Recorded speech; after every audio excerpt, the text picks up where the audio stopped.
You ever read a light novel and be mad that there were like 3 pieces of art in the whole book and none of them were the scenes you actually wanted to see? Well, I've got you covered in A Spell of Scarlet by Sonia Leong. I did a bit of a count before recording this, and there's like 70 different illustrations in this book.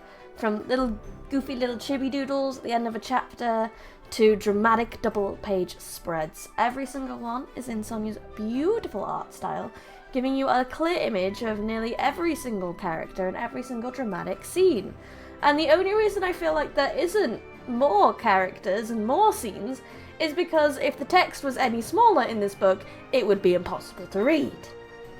Downside of this book is the sheer amount of characters. Especially in the last section, there's an event, all the world leaders gather, and there is a lot of them to keep track of. And it's a side effect of one of the great things about this book, which is the very clear vision and expansive world that has been built.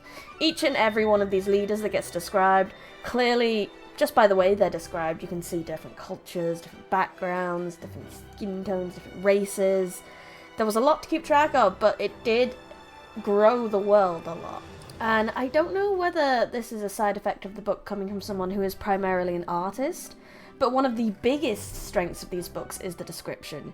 The author has such a clear vision of everything in this book, be it from actual locations to characters to the action. Everything is given to you in such clear and great detail, and somehow she's managed to crack one of the hardest things in writing, and that's the balance between giving you enough description that you know what's going on and you have a really clear idea of what's going on, and not bogging you down in big paragraphs of description. It is an incredible skill for a writer to have, and this book is such a masterclass on it.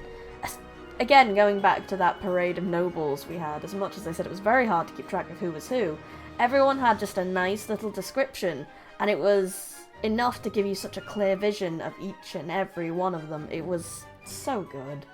It is a wonderful book.